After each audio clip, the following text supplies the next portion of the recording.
Muy buenas noches. ¿Cómo les acabo de ir? ¿Bien, bien?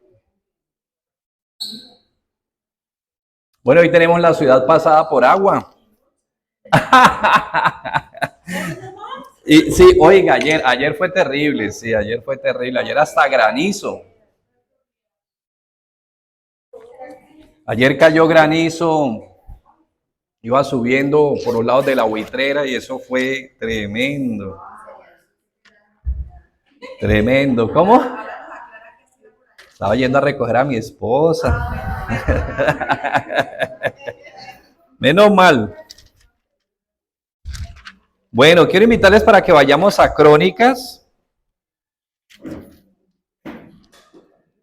capítulo 17.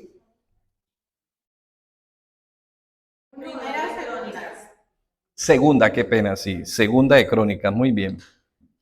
Segunda de Crónicas, capítulo 17. Vamos hoy a traer un poquito, un recuento del la primera etapa, digámoslo así, del reinado de Josafat. De hecho, cuyo nombre significa Jehová juzga, el Señor juzga. Y vamos a revisar en este primer punto, en el cual cuando él da inicio a su reinado, él viene a reinar después de Asa, que reinó después de Abías, Abías que reinó después de Roboam, Roboam que reinó después de Salomón, y Salomón que reinó después de David. Todos estos reyes son de la descendencia y de la línea de David.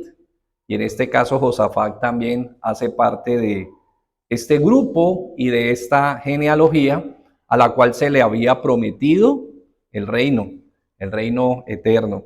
Bueno, claro está que pues, finalmente todo apuntaba a que se cumpliría en la persona de Jesucristo específicamente, pero se había dado la promesa al rey David. Vamos a mirar entonces en este primer punto, en esta primera etapa del reinado de Josafat, en el cual él procura la fortaleza, él busca fortalecerse, busca, a pesar de que su padre fue un hombre que en Segunda de Crónicas 14, 15 y 16 vemos, tuvo un gran compromiso de buscar a Dios. Vemos que Asa pues hereda mucho, ¿no?, de esta realidad, hereda mucho de este compromiso, de este buen caminar con Dios. Claro está que lamentablemente, pues en el caso de su padre no terminó muy bien, como vimos en el capítulo 16, cuando estudiamos acerca de esa vida también, acerca de la importancia de buscar a Dios. Aquí entonces en esta primera etapa lo que hace Josafat es específicamente eso. Él busca tomar todos esos flancos débiles, tomar todas esas áreas débiles y más bien fortalecerse, y específicamente lo hace en una dirección muy concreta. Ya de alguna manera creo que lo visto en el reino de su padre, lo que vivió el pueblo en ese momento, en ese tiempo, algo tuvo que haber dejado en su vida para que entendiera que si él quería ser fuerte, solo podía hacerlo en el Señor.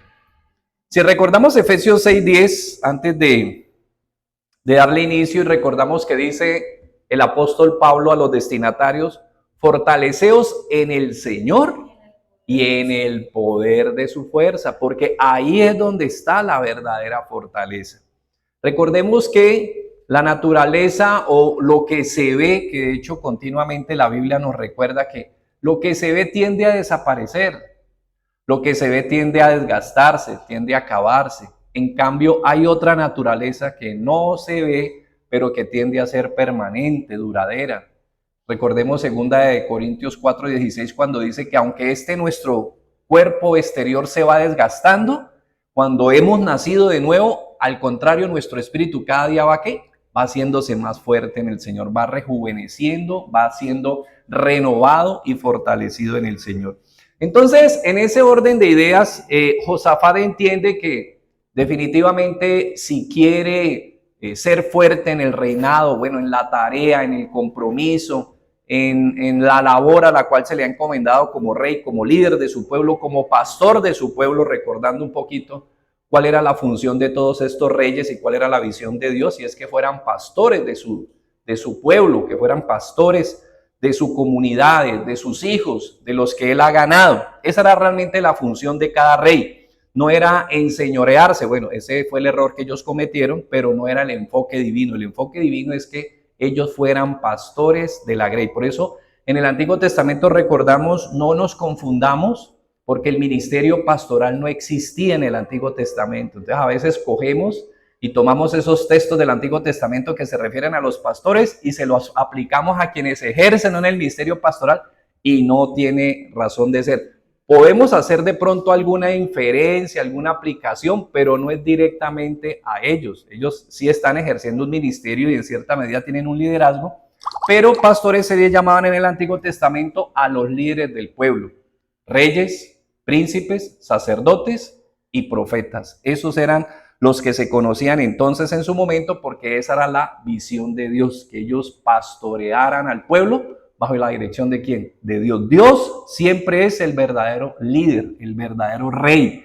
Él es la verdadera autoridad. Entonces, los que ejercen la demás función, digámoslo, de obispos o de supervisores, pues lo hacemos realmente bajo el amparo de su autoridad. Vamos a ver entonces 3 puntos en el capítulo 17 con respecto a esta búsqueda de fortalecerse de parte de Josafat. Y cuando decimos que en esta primera etapa de su reinado él procura la fortaleza, lo hace primero fortaleciéndose en Dios, buscándole. Luego se fortalece en las mismas enseñanzas de las Escrituras, en la misma enseñanza bíblica, y se fortalece como consecuencia, mire, primero buscando a Dios, luego buscándole a través de la misma instrucción y procurando que todo el pueblo conociera para que buscara a Dios. Y luego, ¿cuál es el reflejo y cuál es la consecuencia de esa búsqueda? La bendición de Dios. Entonces fue fuerte buscando a Dios, se hizo fuerte buscando a Dios, se hizo fuerte procurando que toda su nación conociera de Dios, y luego vino la bendición de Dios, que vino y le hizo verdaderamente fuerte. Vamos entonces a mirar el primer punto, y dice que al inicio de su reino se concentró propiamente en ser fuerte. Pero no, volvemos al punto, ¿no? No se trataba simplemente de, digámoslo, ser fuerte para buscar de pronto un reconocimiento propio, sino porque era que la necesidad de la nación. Entonces, al inicio de su reino se concentra propiamente en ser fuerte, pero no solo en el entorno de las instituciones del reino, de las murallas, de las ciudades de abastecimiento, porque todo eso era parte de un reino, ¿no? No era simplemente la ciudad, no solamente era el lugar donde se concentraba el rey, sino que habían ciudades de aprovisionamiento, ciudades que estaban siempre antes de ese reino y que procuraban que cuando se acercara algún enemigo, todas estas ciudades se encargaban de estar atentas, de dar aviso, de repeler, de contener primero que todos los ejércitos. Eso no era simplemente un lugar donde estaba el rey, no, eso era toda una estrategia, y eso era lo que hacían ellos para fortalecerse. Fortalecer todas esas ciudades que habían en el perímetro del reino, para que tuvieran pues cuidado de las fronteras y estuvieran siempre atentos a cualquier incidencia, a cualquier incursión del enemigo. Entonces no lo hizo solo física y estructuralmente, sino que primero lo hizo ¿cómo? Espiritualmente.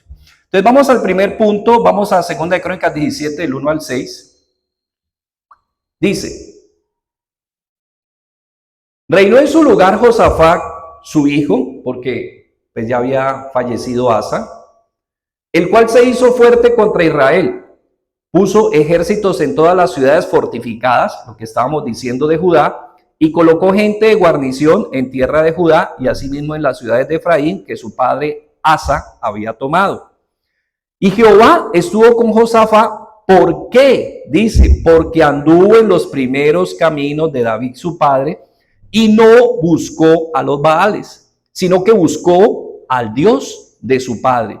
Pero no solo lo buscó, sino que anduvo en sus mandamientos y no según las obras del otro reino, que era el reino de Israel, que ya se había apartado, sino en las obras del Señor. Por tanto, confirmó el reino en su mano, y todo Judá dio a Josafat presentes, riquezas y gloria en abundancia. Y se animó su corazón en los caminos del Señor, y quitó los lugares altos y las imágenes de acera y en medio de Judá. Entonces, en este primer punto, vemos que ¿qué hace él? Seguir el buen camino, el buen ejemplo, seguir el parámetro que da los resultados correctos, seguir la instrucción dada. Mire, de hecho, cuando leímos y estudiamos un poquito del 14 al 16 la historia de Asa, recordamos que cuando se presenta el profeta y le dice a Asa que busquen a Dios, le dice porque el pueblo no lo estaba buscando conforme a la enseñanza de Dios. Prácticamente desde los jueces, desde Samuel, uno tiene siempre la visión que todos los que hacen parte de esta historia bíblica eran gente que estaban súper concentradas en la búsqueda de Dios y que estaban firmes en el camino, en la enseñanza, en la práctica, pero nos encontramos, es que eso es lo bueno de toda esta parte de la historia, tanto de Crónicas como de Reyes, nos encontramos que las cosas no eran como parecían. Y al contrario, este pueblo que había sido rescatado por Dios desde Egipto, que había sido traído 40 años viendo milagros, prodigios, proezas, y Dios lo había llevado a tomar posesión de esta tierra porque Dios fue el que se la dio y lo llevó a tomar posesión. ¿Qué hicieron luego frente a Dios? Lo olvidaron. Lo olvidaron. No piense usted que esta gente o este pueblo eran en cierta medida, ¿no?, personas que tenían un compromiso absoluto. No, lo hacían de religión. ¿Por qué? Porque de todos modos era impuesta. Recordamos hace 8 días que hablábamos que era una religión impuesta porque era una religión de Estado y por eso tenía cierta imposición, pero su corazón no era así, porque es que la religión no se impone, la fe no se impone. Errores que se han cometido, de hecho se cometió con Constantino cuando impuso el mismo cristianismo en su imperio. La religión no se puede imponer porque es una obra y es un milagro de Dios. Una cosa es que se diga tiene que ser así y se reciba esa instrucción, y otra cosa es que el corazón verdaderamente haya nacido de nuevo. Entonces, ¿qué aconteció cosa positiva con Josafat? Que gloria a Dios, esa instrucción que al parecer había recibido dentro del reino de su padre, lo que él vio, el testimonio que vio, tal vez no los últimos años donde se equivocó su papá, pero todo lo que había visto anteriormente lo puso en práctica y eso trajo buenos resultados. De hecho, hubo un reconocimiento, dice el versículo 5, Jehová por tanto confirmó el reino en su mano. ¿Y qué hizo la gente? Trajo presentes y Dios le dio lo que él no había pedido. ¿Se acuerdan a quién le sucedió lo mismo? A Salomón.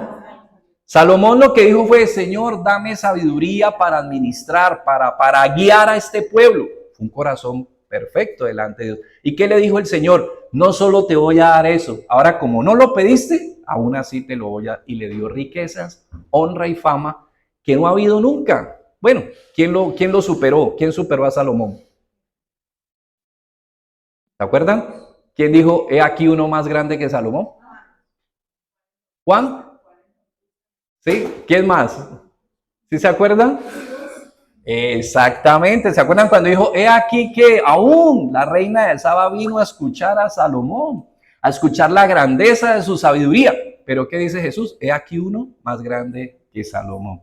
Porque definitivamente, como dice 1 Corintios 1:30, en el Señor Jesús a nosotros nos ha sido concedido que justificación, santificación y aunque la sabiduría y la justicia de Dios. Cuando nosotros participamos de Cristo, participamos de toda su gloria. Y Él es superior aún que Salomón. Claro, uno dice, no, pero yo que voy a tener la capacidad de Salomón. Bueno, si usted tiene el Espíritu Santo, no se desestime, o por lo menos no desestime al Espíritu Santo, porque es muy superior, obviamente, a cualquier otra persona. Dice entonces que a pesar de que amplió las ciudades fortificadas de su reino y las convirtió en verdaderas fortalezas a fin de proteger a su reino contra el ataque exterior, a la vez anduvo en los caminos del Señor, de manera que el mismo Dios le ayudó y lo asistió en fortalecer y en ese objetivo. ¿Por qué? Porque como decía aquí el texto, ¿se acuerdan que decía aquí el texto nuevamente? Dice, versículo 3, y Jehová estuvo con Josafat porque anduvo en los primeros caminos ¿de quién?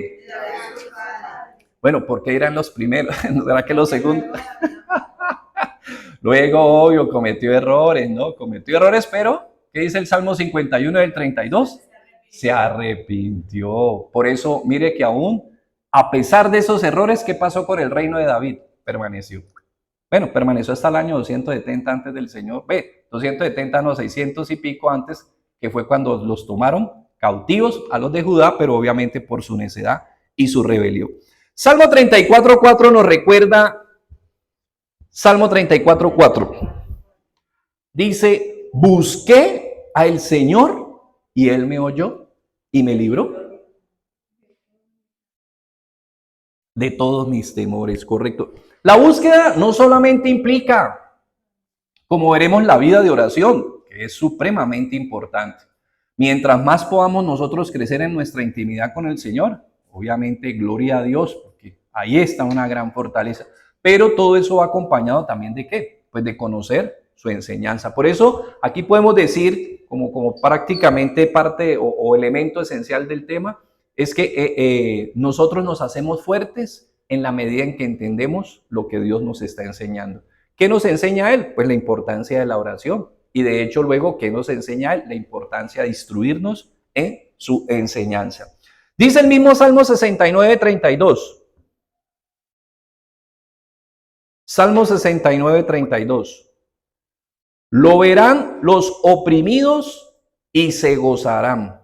Buscad a Dios y vivirá vuestro corazón. Mire, yo le aseguro, no por mi experiencia, le aseguro primero porque dice la palabra, pero le aseguro porque sé y tengo la certeza que si usted lo hace, usted va a ver que esto es real. Usted está pasando momentos de quebranto, de aflicción, bajos, de desánimo, de desmotivación. Vaya a un tiempo de oración. Vaya a la presencia de Dios.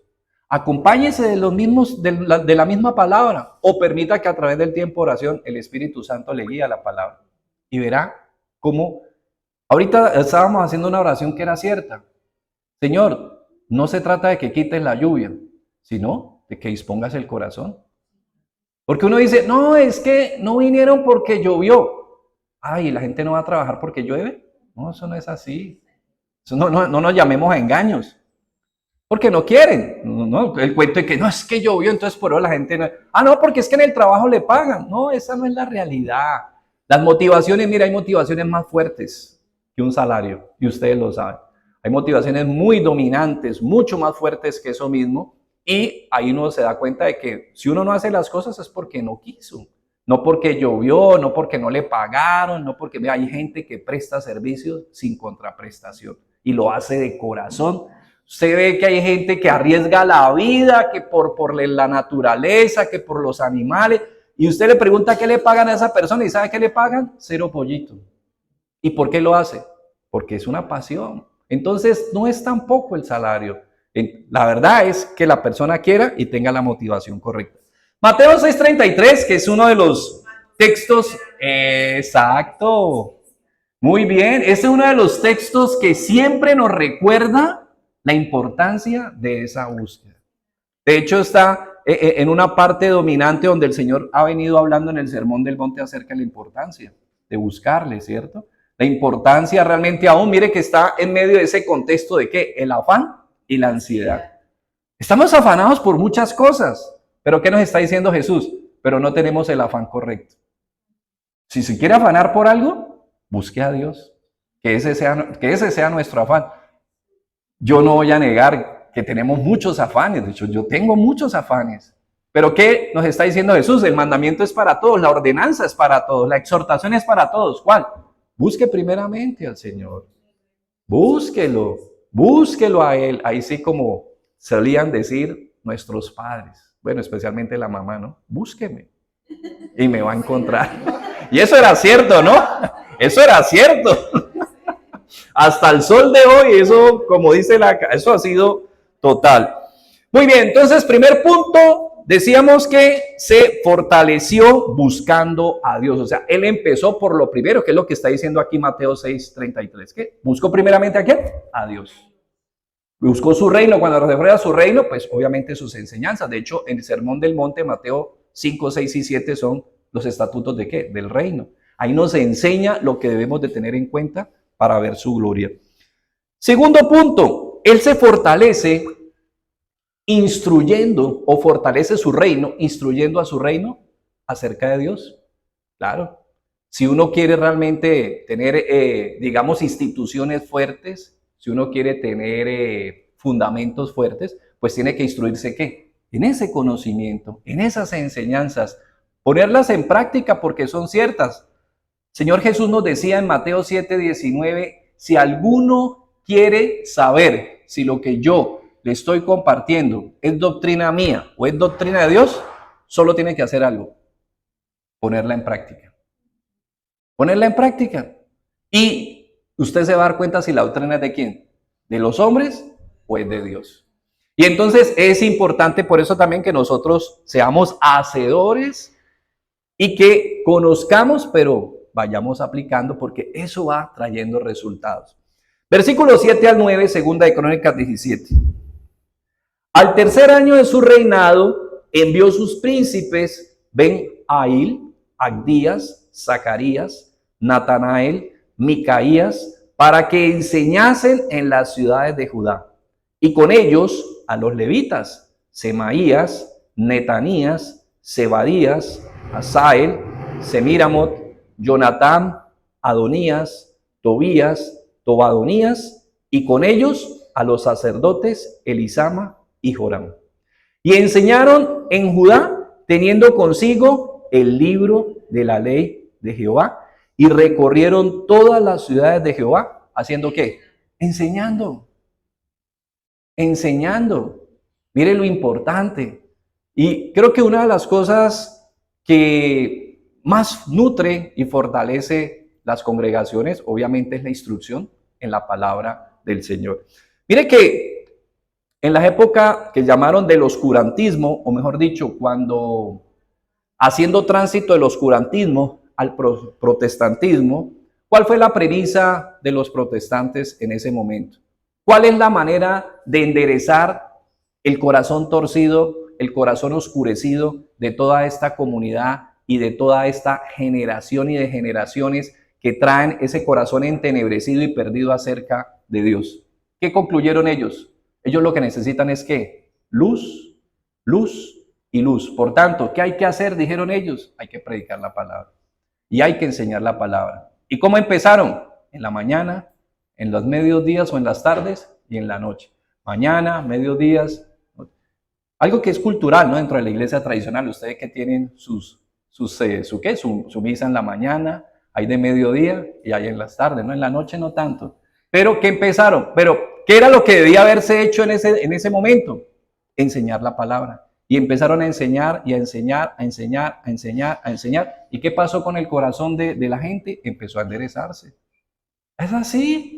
Eso no es simplemente con que vamos a hacer, no, pues yo no digo que no esté bien orar, pero vamos a hacer una oración. Hay que instruir, hay que capacitar, hay que tener ese conocimiento para poderlo poner en práctica. Y eso fue lo que empezó él a hacer. ¿Y qué es de las cosas bonitas que de pronto uno hace en este ejercicio? Lo que, digámoslo, pues es un nombre que suena algo técnico, ¿no? Pero que era lo que hacía prácticamente el tiempo inicial y que fue algo muy fuerte en lo que se hizo, digámoslo así, o se insistió dentro del protestantismo. Catequizar. Y usted dirá, ¿qué es catequizar? Pues ir a enseñar a las casas. Ir a enseñar a las casas, ir a enseñar, ir a instruir a las familias. Lo que pasa es que usted hoy en día, como usted cogí, mándame el link y ya, ¡pim! Desde la casa usted, listo. Pero antes no. ¿Qué le tocaba hacer al pastor de la comunidad? Si tenía caballo, gloria a Dios. Si no, mula. Si no, a pie. ¿Y dónde vivía la gente? No, que voy a ir por esta cuadra. No habían cuadras. Bueno, cuando se estaban constituyendo las ciudades ya, sí, de pronto en las ciudades era más cerca, pero muchos de estas iglesias eran iglesias, digámoslo así, no urbanas, sino rurales. Entonces, a muchas de estas personas les tocaba era a caballo, a mula, a burro o a pie. ¿Pero qué hacían? Ir de casa en casa. ¿A instruir a quién? A las familias. Eso era por familia. Se sentaba el papá, la mamá, los niños y se les iba ¿y qué? Dando instrucción y formación. ¿Y qué trajo eso? Pues trajo la luz, trajo el crecimiento y trajo el amanecer que se dio en su momento. Y que mire que estábamos celebrando hace algunos años, no hace muchos años, estaban celebrando ¿qué? Estaban celebrando los 500 años de la Reforma. Todavía sigue vigente. Tal vez no hay la misma fuerza, pero sigue vigente mucho de los esfuerzos que se hicieron inicialmente. Miremos el Salmo 78 en atención a este punto sobre la importancia de instruirnos. Salmo 78 del 1 al 8.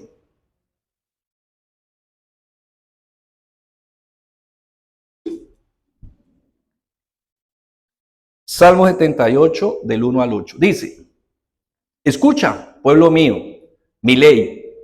Inclinad vuestro oído a las palabras de mi boca. Abriré mi boca en proverbios. Hablaré cosas escondidas desde tiempos antiguos, las cuales hemos oído y entendido que nuestros padres no las contaron. No las encubriremos ¿a quién? A sus hijos. ¿Contando a quién? A la generación venidera las alabanzas del Señor y su potencia y las maravillas que hizo. Él estableció testimonio en Jacob, digámoslo en Israel, y puso ley en Israel, la cual mandó a nuestros padres. ¿Qué tenían que hacer con esa ley?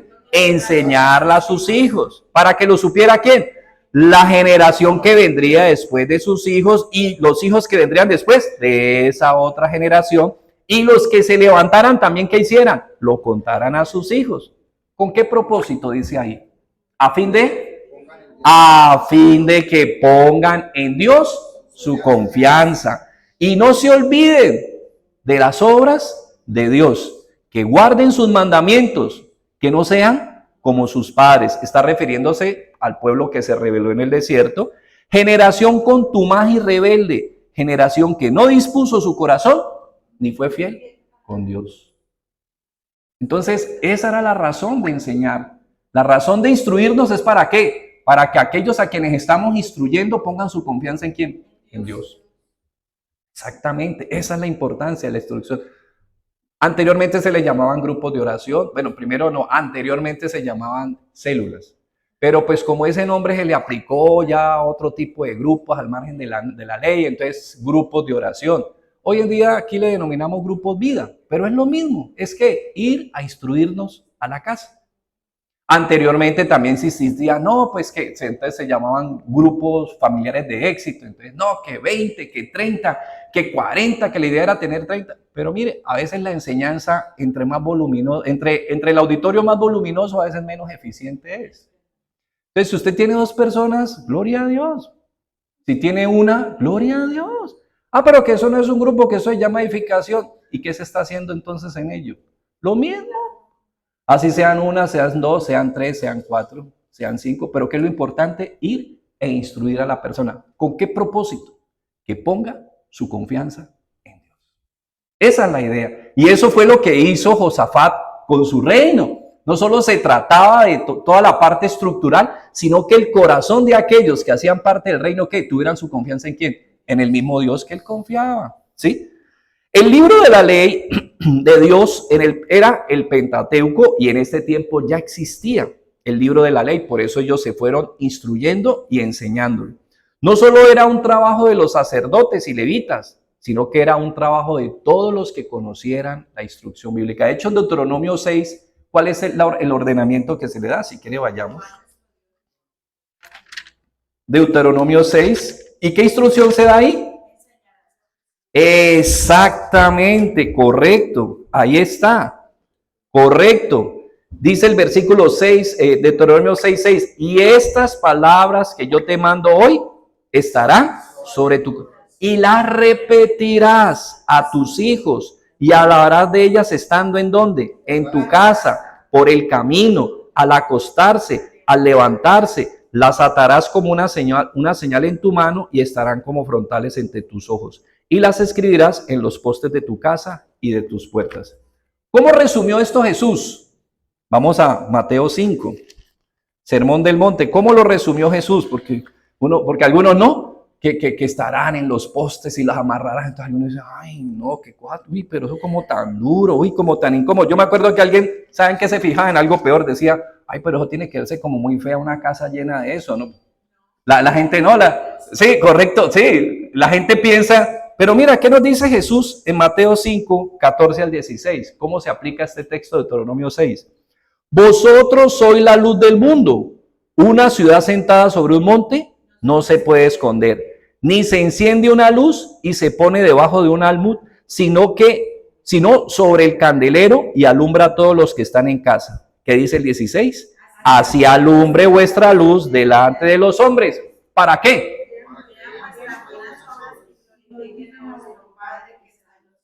¿Para qué? ¿Para que qué? Vean qué. ¿Cómo procedo yo? Claro, por eso yo creo que ustedes han escuchado tantas veces que la única Biblia que muchos hasta ahora han leído es lo que ven de usted, es lo que ven de mí, es lo que ven de nosotros. Y créanme que eso es valioso. Yo aquí he traído siempre la misma historia y no es única, son muchas, sino que a mí me ha gustado mucho esa. Bueno, de hecho, lo vi en mi papá también. Mi papá alguna vez de niño me llevó a una iglesia. ¿Por qué? Él le dijo a mi mamá, él me acuerdo, le dijo, vístame, que así era, ¿no? Que le decían, vístame al niño que lo voy a llevar a la iglesia de Don Carlos. Don Carlos era un señor del pueblo donde pues nosotros vivimos, Don Carlos Romero, que por muchos años él fue, digámoslo así, como un elemento, ¿no? De muchos años dentro de la iglesia bautista. En ese momento era en Jumbo y era muy conocido aquí también en Cali. Pero mire, a mi papá, ¿por qué quiso llevarme allá? ¿Porque vio algo malo en Don Carlos? Algo tuvo que haber visto en Don Carlos que él quería, que o él quería tener el argumento para entrar con alguien y me llevó a mí. Yo no sé si mis hermanos más grandes hubieran ido, pero me llevó a mí. Obvio, no me llevó donde era, me llevó a otro lado que, bueno, ya es otro cuento. Pero ¿a qué voy con el tema? Algo tuvo que haber visto él en esa persona que quería estar donde estaba esa persona. Hemos compartido la historia aquí de dos hermanos, ¿se acuerda? Que su padre le alquiló a un señor también que asistía a una iglesia y su padre empezó a ver cómo este hombre trataba su casa, su hogar, su familia y hasta que le preguntó, ¿qué hace usted que es distinto? Y él le enseñó y le pasó lo mismo que a mi papá. Lo terminó invitando a su iglesia y ahí se convirtieron. Entonces mira que es muy importante esto. Claro, uno dice, no, porque ¿cómo voy a aplicar Deuteronomio? Lo enseñarás a tus hijos. ¿Cómo hasta yo con mi hijo todo el tiempo dándole retal? Bueno, hay muchas maneras, pero una está ¿cuál? Tu manera, exacto, tu manera de proceder. Vea, que eso se pega, se pega. Mire sus hijos. Mire sus hijos. Hay cosas que usted hace que sus hijos las hacen como usted las hace. Hay cosas que yo desempeño en mi casa como yo las vi en mi mamá y como las vi en mi papá. ¿Por qué? Bueno, algunos uno las mejora, otros algunos momentos llega uno piensa, bueno, ¿yo por qué hago esto? Y puede cambiar. No porque las desestime, pero las puede mejorar. Pero uno tiene la tendencia a seguir, ¿qué? Modelos. De hecho, cuando uno va por primera vez, no, que tú vas a hacer tal trabajo, vas a hacer tal cosa, normalmente la gente, ¿qué quiere? ¿Qué dice uno? Es que yo quiero como primero ver. Yo quiero ver cómo, ¿cierto? Porque es que la parte visual es muy importante. Uno ve más o menos el modelo, ve cómo se actúa, entonces cuando ya le corresponde a uno, uno va a seguir ese modelo. Entonces, por eso fue muy importante lo que hizo Josafat, porque era instruir a la gente, modelarles acerca de lo que era la palabra, instruirles en esa palabra para que todos fueran siguiendo en ese mismo orden, en esa misma idea. Y eso trajo unas consecuencias que ya veremos. Dice, ¿cuánto desgaste social en presupuestos y recursos humanos se da en los estados y en las naciones tratando de atender la degradación y la crisis social del día de hoy?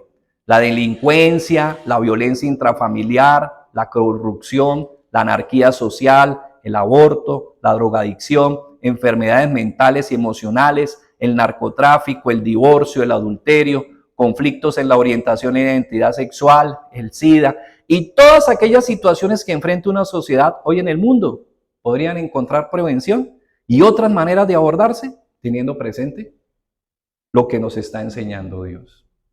Podríamos prevenirlo. Mire, a veces, ¿qué encontramos nosotros dentro de la sociedad? Los extremos.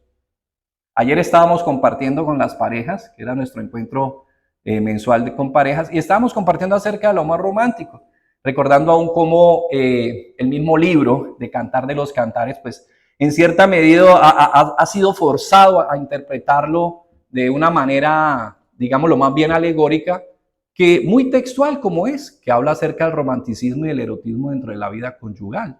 Pero mire que hubo una época en que eso lo proscribieron. Y lo que me llamaba la atención, se me olvidó contar ayer, es que En la época del oscurantismo a la gente le dijeron que el pecado original era ¿qué? La sexualidad. Pero aún así eran 15, 16 hijos, o sea, ellos pecaban. Deliberadamente, ¿no? Juan Sebastián Bach tuvo 15 hijos, ¿no? Y así uno ve que eran unas proles inmensas y que les tenían metido ese miedo. Pero lo interesante es que quienes metían el miedo, cuando se destapó la realidad, ellos andaban haciendo otras cosas completamente al margen de lo que enseñaban, que es lo más triste de todo, ¿no?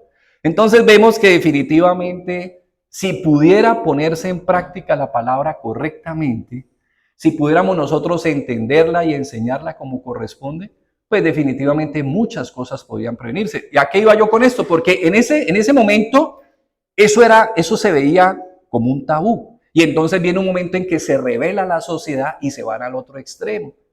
Se van al otro extremo los años, ¿cierto? Vienen los años 50, 60, donde ya la gente en las calles y tenían la intimidad. Bueno, eso se volvió, pero mire que son extremos. ¿Por qué? De un extremo, de un tabú, se va al otro extremo, una liberación excedente, pero todo apunta ¿a qué? A que no se trata de este extremo ni del otro, si hubiéramos tenido en cuenta la orientación correcta.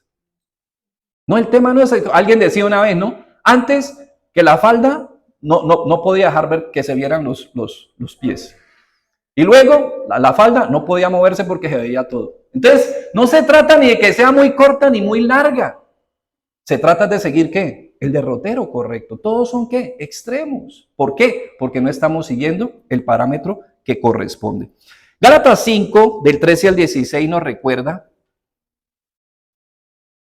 cuál es prácticamente el cometido del entendimiento de toda la norma y de toda la instrucción que hay en la palabra. Ahí vamos a encontrar el resumen en un texto específico.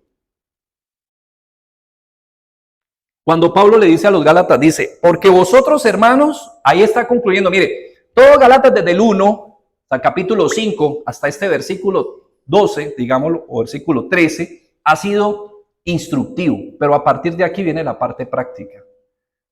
Ha sido instructivo que, recordándoles, ustedes son libres de la norma, ustedes son libres de la ley, ustedes son libres de la ley. ¿Por qué? Porque a ellos, después de que Pablo les compartió la importancia de ser justificados por la fe, habían venido y les habían impuesto la ley. Les habían dicho, no, uno sí es justo por creer, pero tiene que seguir guardando toda la normatividad, toda.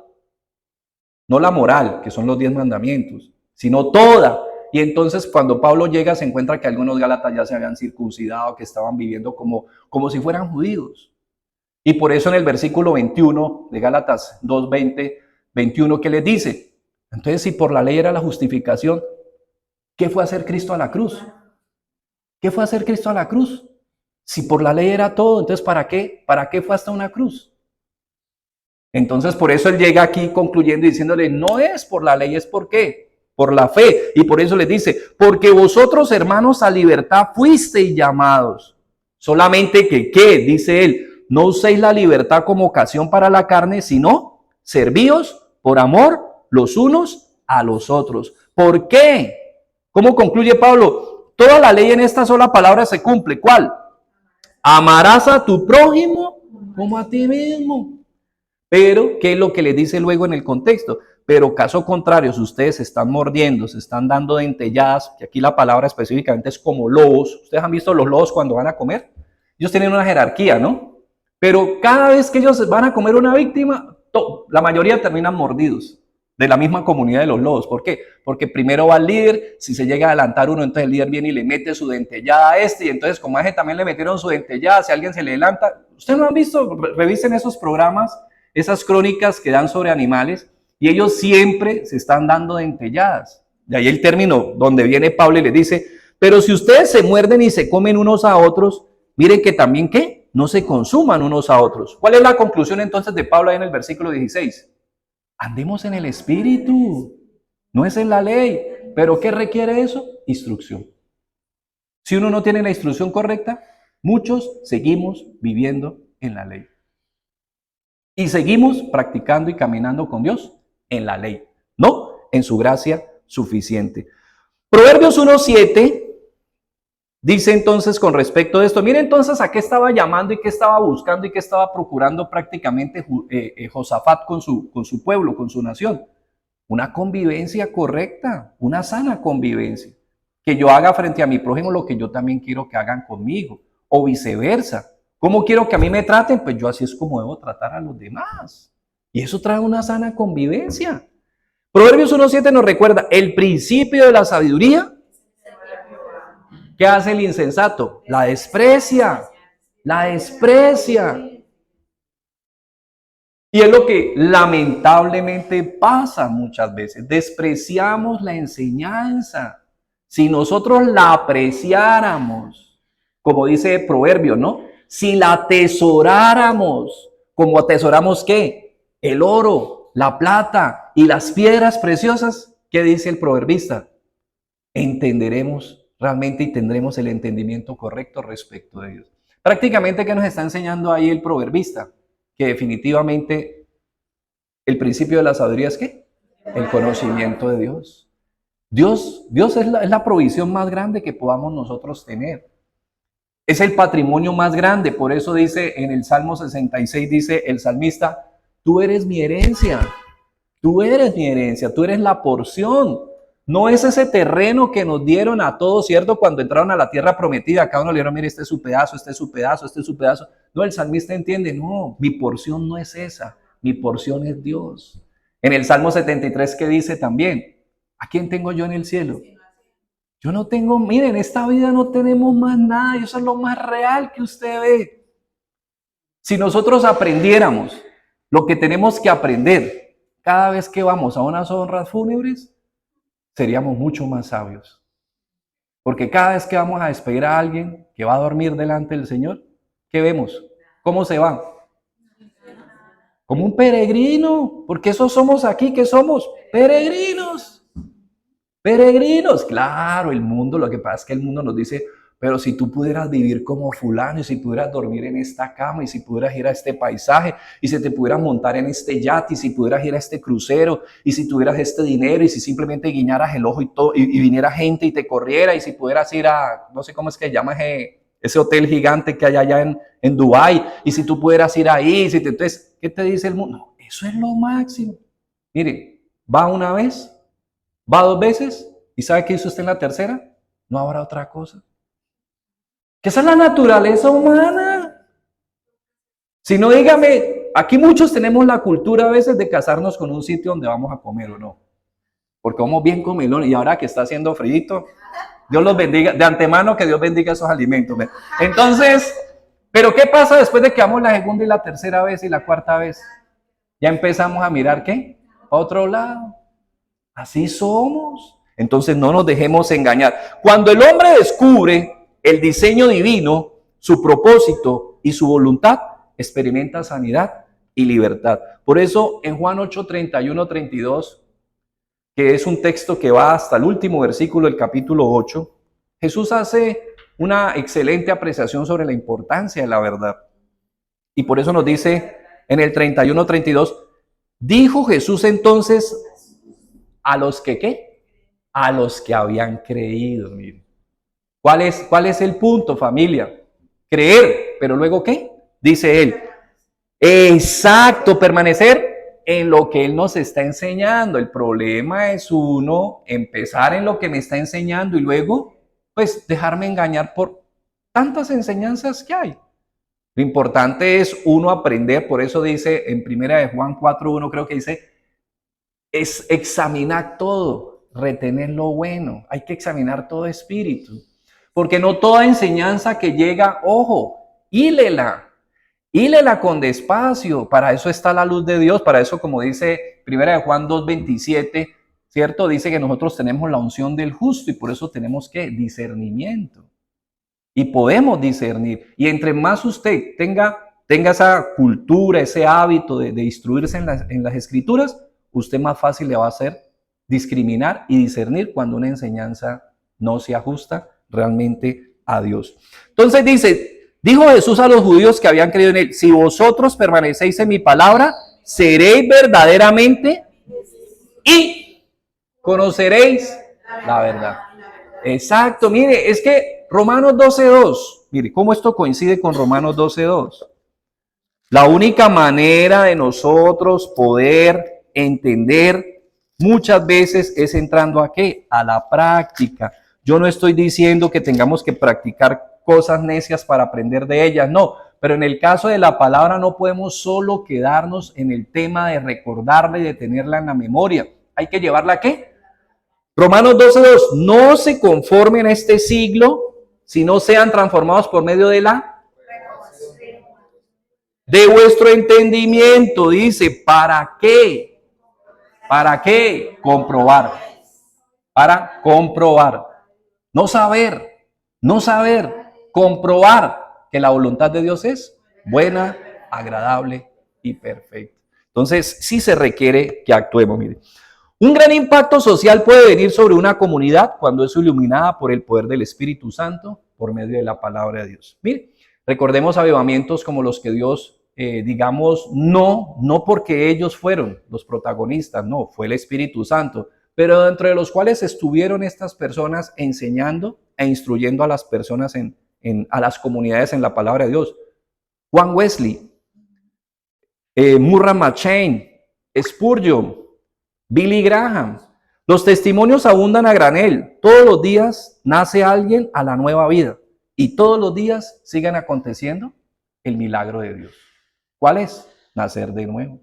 Entonces, todos los días sigue Dios obrando, Dios está transformando. Mire, en este momento, yo sé que hay una tendencia y es que nos asustamos frente a las cosas que estamos viendo. Pero ¿usted qué cree que qué decía la gente en los años 30? Lo mismo. ¿Y qué cree que decía la gente en 1800? Lo mismo. ¿Y qué cree que decía la gente en el Imperio Romano? Cuando hubo un senador que era un caballo. ¿No se acuerdan? Calígula no puso de senador un caballo. Y los excesos de Calígula y los excesos del imperio, ¿qué pensaba la gente en esa época? Lo mismo que nosotros pensamos. No, esto no. No, ya esto, si el Señor no viene, esto no mejora. No necesariamente. Aquí todavía está ¿quién? El Espíritu Santo. Cuando el Espíritu Santo se vaya, ahí sí. Como dice la cultura, ¿cierto? Tradicional, que Dios nos coja confesados. Ahí sí, apague y los que se fueron. Pero mientras terrible para los que quedan, correcto. Pero entonces, gloria a Dios, porque Él está todavía aquí. Todavía está trabajando, todavía está operando, todavía está actuando, todavía está incidiendo. Todos los días hay milagros.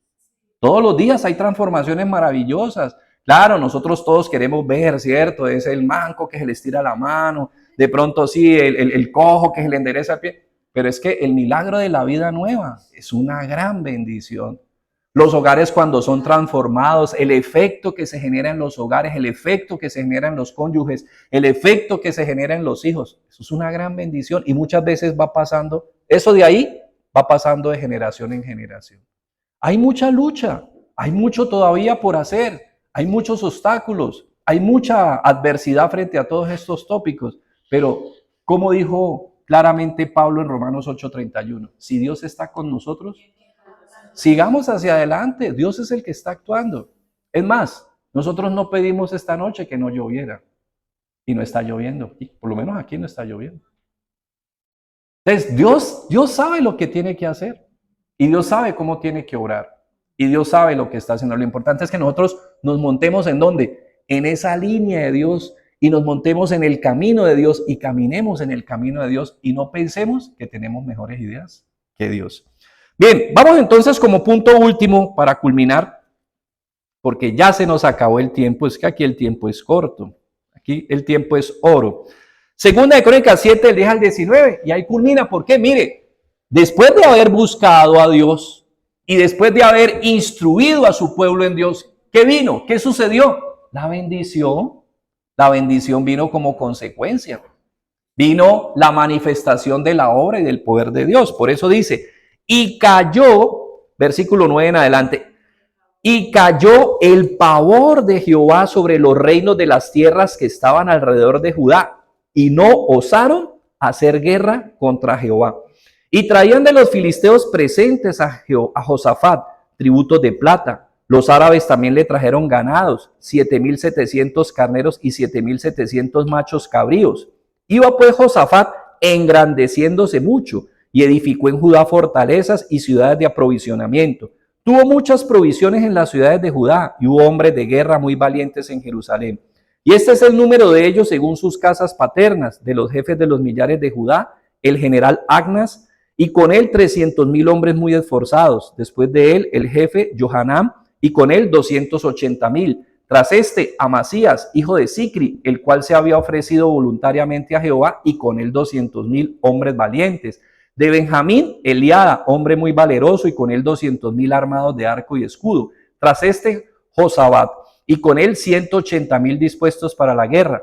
Estos eran siervos del rey, sin los que el rey había puesto en las ciudades fortificadas en todo Judá. Mire, estos indicadores que uno puede decir, bueno, ¿y para qué todas esas cifras? Pues estamos hablando de una época donde era la ley, imperaba la ley de quién, del más fuerte.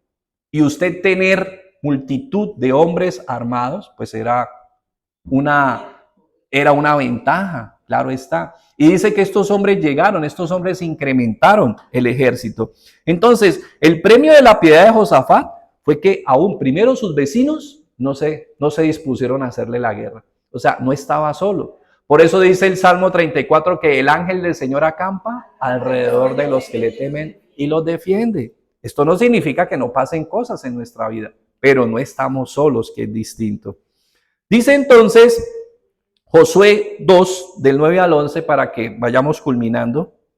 Josué 2, del 9 al 11, cómo Dios también se manifestó y expresó esa bendición, porque es que mire, eran tiempos en los cuales la guerra todos los días estaba en ciernes, porque cada quien quería ser más fuerte que el otro. De hecho, si usted ha leído la parte de Reyes, de lo que fue la historia de Samaria, usted verá que ahí no simplemente fueron descendientes del pueblo. Primero pues empezaron con Jeroboam, que no era descendiente de David. Y luego entonces uno diría que todos los reyes de allá fueron de Jeroboam. No, la familia y la dinastía de Jeroboam la vino y la erradicó otro personaje. Y este personaje algunos reinaron hasta solo por 7 días. A ese vino y lo derrocó otro. Y luego a ese vino y lo derrocó. Y así se la pasaron esos reyes continuamente. O sea, no había tranquilidad, no había paz. La guerra era ¿qué? La guerra era un tema de todos los días. En cualquier momento podían venir. Mire, habían reyes que se acostaban a hacer la siesta y se levantaban sin cabeza. Mejor dicho, no se levantaban porque los decapitaban. Los decapitaban mientras dormían. Y entonces los decapitaban para ir a llevarle al uno y al otro. O sea, eran tiempos de mucha violencia. Entonces, usted tener paz era un bienestar grandísimo, como sigue siendo hoy la paz, un bienestar muy grande. Pero en esa época, dígame, en esa época no había derechos humanos, no había ONU, no había nada de todos estos derechos civiles. Eso era la ley de ¿quién? El más fuerte. El que más saliva tenía, más harina comía. O sea, el más grande le pegaba al más chiquito, el más fuerte le pegaba al más chiquito. Pez grande comía pez chiquito. Entonces dice Josué 2 del 9 al 11, sé que Jehová os ha dado esta tierra. Esto es palabra de, esto es de boca de ¿quién? Rahat. Rahat, bueno, lo que pasa es que la Biblia todavía le llama así, ¿no? La ramera. Algunas personas oyen ese término y ¡ah, qué tan feo, qué tan castizo! Bueno, era la trabajadora sexual que ayudó a los espías. Sí, no, pues es más técnico, ¿no? Que ayudó a los espías cuando entraron a Jericó. Mire cómo tú estás buscando a Dios, tú estás caminando con Dios, pero tú no sabes cómo te están viendo a ti. Entonces dice, sé que Jehová os ha dado esta tierra porque el temor de vosotros ha caído sobre nosotros y todos los moradores del país ya han desmayado por causa de vosotros. ¿Y eran ellos? ¿Eran ellos? No, era Dios. Y entonces sigue diciendo, porque hemos oído que Jehová hizo secar las aguas del mar rojo delante de vosotros cuando salisteis de Egipto, y lo que habéis hecho a los 2 reyes de los amorreos que estaban al otro lado del Jordán, a Sehón y a Og, a los cuales habéis destruido. Oyendo esto, ha desmayado nuestro corazón, ni ha quedado más aliento en hombre alguno por causa de vosotros. Y ellos lo tenían claro, mire, porque Jehová vuestro Dios es Dios arriba en los cielos. ¿Quiere que lo resuma como lo dicen los abuelos? Por encima de Dios. Ellos lo tenían claro. Mire, ¿y eran quiénes? Enemigos. No eran los que estaban buscando a Dios, eran los enemigos de Israel. Josué 5.1. Josué 5.1, ya que estamos allá en Josué. Mientras ustedes buscan, yo me hidrato. Hizo pues David como, perdón, cuando todos los reyes de los amorreos, bueno, usted ya no ha oído dos veces amorreos, amorreos eran de los montes, ¿no? De las montañas. Cuando amorreo es un término genérico que es para referirse a dioses que estaban en las partes altas, ¿no? Y que eran unas naciones pues ajenas a los israelitas. Cuando todos los reyes de los amorreos que estaban al otro lado del Jordán, al occidente, y todos los reyes de los cananeos que estaban cerca del mar, oyeron cómo Jehová había secado las aguas del Jordán delante de los hijos de Israel hasta que hubieron pasado, desfalleció su corazón y no hubo más aliento en ellos delante de los hijos de Israel. Entonces, gloria a Dios. Yo no estoy diciendo necesariamente que hoy Dios, porque nosotros busquemos, nos instruyamos y caminemos bien delante del Señor, la gente se asuste, no. Pero aquí claramente se nos da una visión de que hay un Dios que nos ampara. Hay un Dios que hace la diferencia, como en su momento el Dios de los ejércitos, Jehová Sebaot, se manifestó, haciendo diferencia entre el ejército de Israel y los ejércitos que no eran los ejércitos del pueblo del pacto. En 1 Crónicas 14, 16, 17, recordando a David que fue ascendiente de Josafat, y pues no es época de David, estamos en Asa, dice: hizo pues David como Dios le mandó, y derrotaron al ejército de los filisteos desde Gabaón hasta Yeser. Y la fama de David fue divulgada por todas aquellas tierras, y Jehová puso el temor de David sobre todas las naciones. Entonces, mire, aún en esa época dice que David se fortalecía ¿en quién? En el Señor. Ahí es donde está nuestra fuerza. También estuvo aprovisionado por hombres dispuestos para la defensa del reino. Entonces, aquí descubrimos nuevamente que, ya volviendo al Nuevo Testamento, podemos entender cuando Pablo exhorta a la comunidad de los Éfesos y les dice: fortaleceos en el Señor y en el poder de su fuerza. Por eso les dice inmediatamente: vestidos de toda la armadura de Dios, que como entendemos son esas enseñanzas, esos conceptos importantes que había que tener claro que era la verdad, la integridad, tener exacto, la salvación, la fe, la palabra misma, el evangelio, tener claro todos estos conceptos es determinante. ¿Para qué? Para fortalecernos en él y aún pues saber que nuestra lucha no es contra carne, no es contra sangre, sino que es contra actividades, pero en la medida en que nosotros permanezcamos con el Señor, ahí es donde está nuestra fortaleza. Él no nos está llamando a nosotros a pelear con nadie, nos está llamando ¿a qué? A que permanezcamos con Él. Porque mire, en la medida en que el pueblo permaneció con Dios, exacto, su confianza, su certeza y su valor estaba sobre el pueblo y no sobre sus enemigos. Bendito Padre, te damos muchas gracias en esta noche y te agradecemos por esta nueva oportunidad que tú nos das de poder descansar en ti y recordar a través de la vida de Josafat cómo realmente hay un camino muy importante, un camino al que estamos llamados a seguir, y es el camino de hacernos fuertes en ti, Señor. No es nuestra fuerza, no es nuestra capacidad, no es nuestra habilidad, no es nuestra pericia, no en nuestros dotes, en nuestros talentos personales, sino especialmente hacernos fuertes en ti. ¿En qué medida? En la medida en que crecemos en tu búsqueda, a través de esa comunión íntima que se apoya adecuadamente en la instrucción, en el conocimiento y en la aplicación de tu palabra, Señor, para llevar a cabo realmente lo que tú nos estás enseñando, para que permitas, Señor, que nuestras fuerzas no descansen solamente en el ánimo natural nuestro, o que descansen en nuestros músculos, o que descansen, Señor, en nuestra anatomía.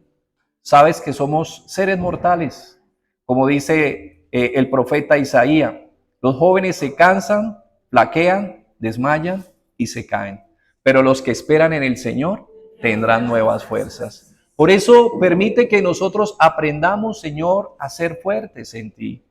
Que entendamos que en la medida de nuestra búsqueda, a veces pensamos, Señor, que mientras más actividades nosotros desarrollemos, mientras más desgastemos nuestras fuerzas diariamente en actividades, tenemos una idea mediata que es sembrar para cosechar. Pueden venir muchas cosechas, Pero la pregunta es, ¿estamos sembrando cosas que permanecen y que permanecen a través y en el transcurso del tiempo? ¿O estamos sembrando para cosas que hoy pueden estar y mañana necesariamente no? Ayúdanos, bendito Padre, entonces a entender que no se trata de muchas actividades, sino de tener claras las actividades a las que tú nos has llamado.